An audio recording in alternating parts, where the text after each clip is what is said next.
Hi everyone, welcome back to my channel. My name is Erica. Today is launch day for our Quilty Ornaments of 2025.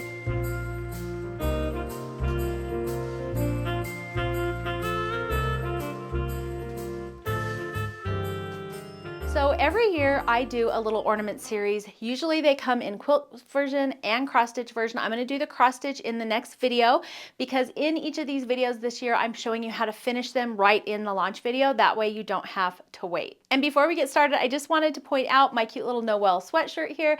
This is a replica of our Quilty pillow of the month from a couple of years ago, or was it last year actually? Anyways, it was really cute. I wanted to turn it into a holiday sweatshirt. So if you're interested in this merch, I'll put a link below this video on where you can get that. All right, let's go ahead and get started. So if you're new to my channel or you haven't seen them, every year I do a series of ornaments. They usually come in quilt version and cross stitch version. I will put a link on where you can get both below this video. I will also put a link on where you can see all of the other ornaments from previous years because we've done a lot of cute ones. Today we're going to be talking though about the 2025 Quilty Ornaments, and these will be going along with the Candy Cane Lane quilt that will be coming soon. And then as soon as we're done taking a look at the ornaments, I'll show you how to finish them off so that in case you are interested in the pattern, you have a fun little finishing video tutorial to go with them. And I have finished them off just like this. I just did a regular quilt binding on them, so I made a quilt sandwich. I did not quilt the ornaments just because they're so small. I didn't think they really needed it, but I did just make them with a little quilt sandwich, and then I did a cute little binding on them, and then I added this fun velvet ribbon at the top. The other thing I want to mention is that these little ornaments are perfect for using up all those holiday scraps. As you can see, all of the pieces are really nice and small, and they don't really have to match each other too much. It's not like you're putting them all in one single quilt. So they're a great way to use up background scraps along with your colored fabric as well.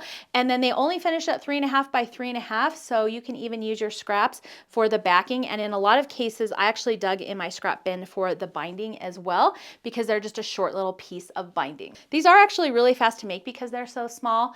I think I made them all in about 2 days, and then on the third day I did all the binding on all of them. So really quick to make. You can definitely get these done in time for this holiday season. The other thing I want to mention is because the pieces are so small, it really is helpful if you either pre-starch your little scrap fabric pieces before you cut them, or you can use some Mary Ellen's Best Press, that helps. Or lately I have been using a product called Acorn Starch, and this is just a spray starch, and I just take my scrap fabric that I'm going to be using, spray it with this, press it with the iron until it's dry, and it really is a nice, not heavy duty starch, but it gives it some pretty good structure for your fabric, and that really helps when you're doing these smaller little pieces, especially to keep them from just stretching and distorting. And the other thing, of course, you want to try and be careful with is your 1/4 inch seam. You want to be really accurate with that seam. All of that said, these are just fun little ornaments, so if some of your points get cut off, and you'll see some of mine did, it's totally okay. The other little tip I have for you is in the pattern, once you're done assembling your little mini block, it says to trim it to 3.5 by 3.5. I don't think I really did that on any of them. I just straightened up the edges so they weren't too wonky. So some might just be like a hair bigger than others or a hair smaller. I was just doing my best not to cut off my points, and that's just a little tip. Have fun with these ornaments and don't take them too seriously, and just enjoy the process. So starch is probably my #1 tip for working on these small pieces.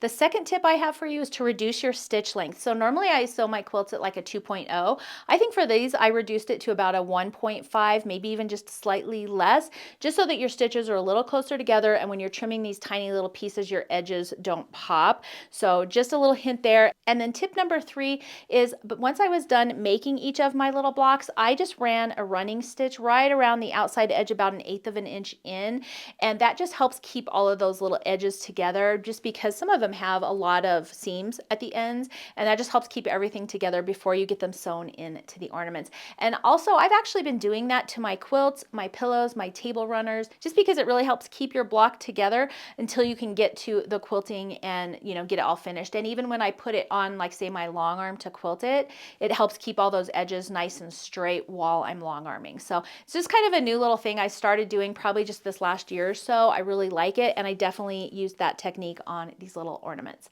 Okay, let's go ahead and take a look at all of them. I'll show you front and back because, like I said, I used scrappy fabric, so some of them are different. So here is ornament #1, the front side, and then you already saw the back. And this fabric that I'm using, by the way, is my Believe collection that released last year. So it's not out anymore, but you can use any Christmas fabric you like. And if you got the Candy Cane Lane quilt, I think you have enough leftovers to make these little ornaments as well. Here's ornament number 2, and then here's the back. I used my little house print from the Believe collection. It was so cute. They do all have that red gingham binding though. And then here's ornament number 3. It's our little mini granny square. And then here is the back, cute holly print. And here's one of those ones where my points got pretty close to the end, and then when I added my binding, I did cut off my points a little, but honestly, I think it's still super cute, and I'm not worried about it at all. Here's ornament number 3, kind of a weather vane block-ish. Here's my little stripey backing. Here's ornament number 4, kind of a Three Sisters-ish block, and I did the little holly backing on that one. Here's 5. This is like an Ohio star with a colored center, and I don't know if you can tell there, but I did do my best to fussy cut a cute little snowflake in the middle there. That is another fun thing you can do on these little ornaments, is fussy cut some of those center pieces. I wouldn't bother doing it on the star points because that would just be way too much work, but the centers are really easy. Here's another one I did with another Ohio star, kind of with some Irish chain coming out of the side, and again, I fussy cut that snowflake in the middle. Here's block number 8. I love doing this star at Christmas time. It just reminds me of holly, but also Christmas star, so super cute. And I did the striped backing on that one. Here is block number 9. This is like a woven star. And then, oh, he got striped backing as well. I didn't pay attention to the order in which I did these. I just grabbed my scraps and cut little pieces and just added them as I went. Here is block number 10 with cute little red center in it, also sort of an Ohio star adaptation, and cute little houses on the back. Here's block 11, a little pinwheel star, and that's just my little baby holly print on the back. And this I think is the only one where I didn't do green on it. They all have green, red, blue on them, and so now I'm thinking if I made this again, maybe I would do the middle pinwheel green and then those red and then blue, just to add that green in. And I don't know why I didn't do it on this one, but those are the colors I picked. And then here is number 12. It's a cute little kind of star present looking block with little baby half square triangles in the corners. And then here is just that little baby holly print again. So here's all my little finished ornaments. I'm super excited and I can't wait to add them to my tree this year. I hope you're gonna like them as well. Let's go ahead and move into the video tutorial and I'll show you how I finished off the 2025 Quilty ornaments. So here are all my finished ornaments, and as you can see right here along the edge, I ran that basting stitch right around the edge. It helps keep all those seams in place until we're ready to assemble our ornament. So the first thing I did was pick out some binding. I'm using this red gingham for my binding. I thought it would be really cute. It matches all of them and I love gingham. And then I just grabbed a bunch of fabrics from my stash for my backing. And as long as you have a piece that is large enough to just be a little bit larger than your ornament so you can trim it down, you should be good to go. The ornaments are 3.5 inches square, and so that makes it really easy to use fabric from your stash. So the next thing I'm going to do is trim my binding. I just cut 1.5 inch strips from width of fabric, and then I cut those in half so my binding strips were just a little bit over 20.5 inches long. 20 inches is plenty. I just went ahead and did it this way. I'm also going to grab some of my scrap batting. This is leftover batting from quilt projects and bag projects. And again, I'm just going to make sure I have a piece large enough to back the ornament. So the first thing we're going to do is lay our backing fabric right side down. I took a piece of batting and I'm laying that bumpy side down. Batting does have a right side and wrong side. And then I'm going to lay my ornament on top, and then I'm just going to trim right around all those edges to make everything the same. And you could do a basting stitch around this if you want to keep all those layers together. I don't really do that. I just went ahead and trimmed them all and then put some wonder clips on them to keep them together while I was getting ready to sew. Next, I'm taking my piece of binding and I'm just going to line that up with the raw edges lining up and it right side down against our ornament. And then I'm going to flip back that top corner to make that little diagonal right there, and then just finger press it, and that's going to give us a finished edge on our binding. I'm going to go ahead and clip that in place, and then we're going to bind it just like we would a regular quilt project. So I'm going to sew down the edge 1/4 inch, back stitch off to secure it, pull the binding up and away from me, and then back down so that it is again raw edges lined up. We're going to repeat that all the way around. And so here we go. I'm just sewing right along that edge, 1/4 inch away. I'm going to stop 1/4 inch away from the edge of the ornament, turn at about a 45-degree angle and backstitch to secure it. Then I'm going to pull the binding up and away from me. I hold my finger there and then pull it back down toward me. So it is again laying right side down, raw edges lined up, and then you have that little mitered corner there. And then again, I'm just going to start sewing. I'm going to sew all the way down this edge again, stopping about 1/4 inch away from the edge of the ornament. Again, I'm going to leave my needle in my down position, turn it at an angle, backstitch to secure, cut my thread, and then do the same thing. So again, pull my binding away from me, and again, you just finger press that so it's nice and straight right along that edge, and then pull it back down towards you.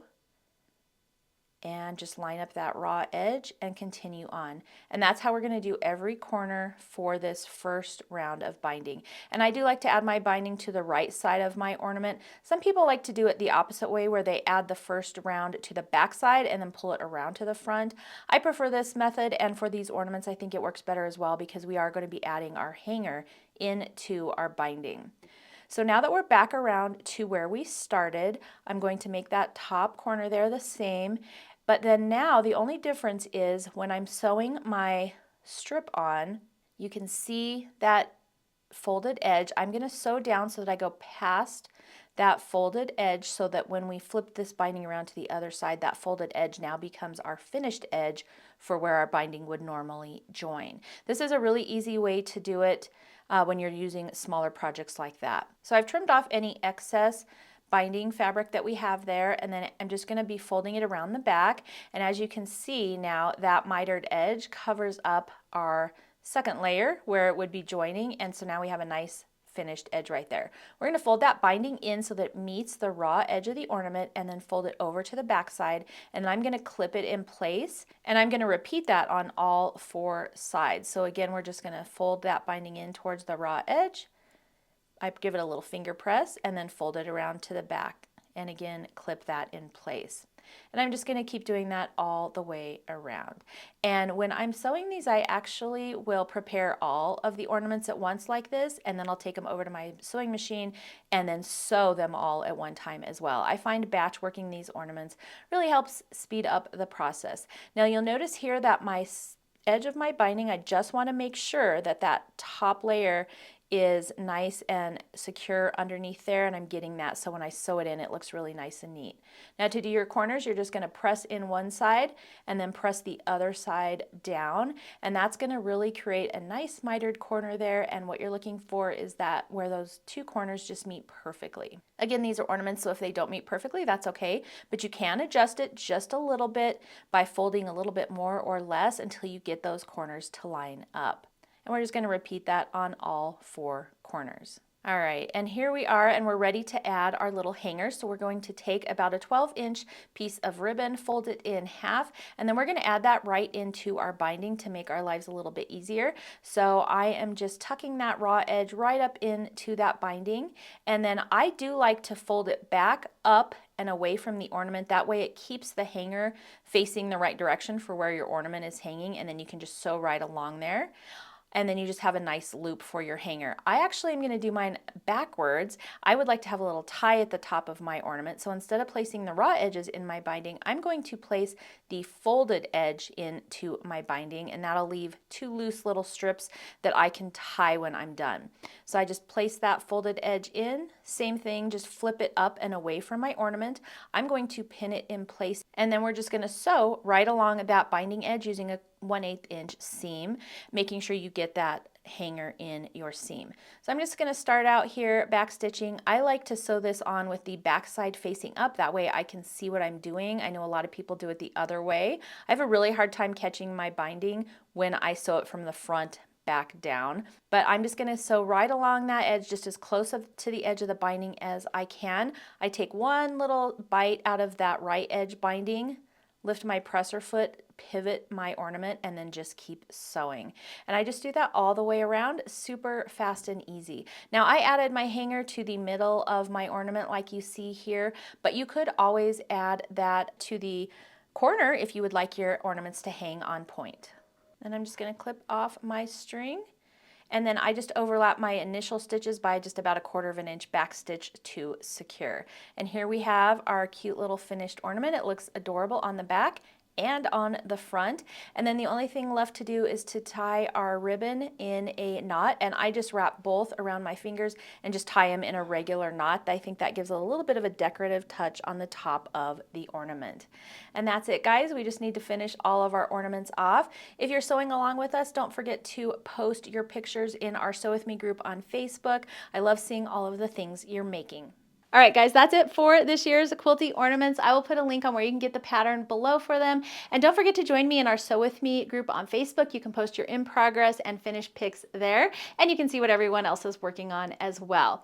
That's going to be it for today. Thank you so much for joining me. Don't forget to subscribe to my channel. You can also hit the like button and hit that notification bell so you don't miss out on any upcoming fun holiday content. Thanks so much for joining me today, and I will see you in the next video.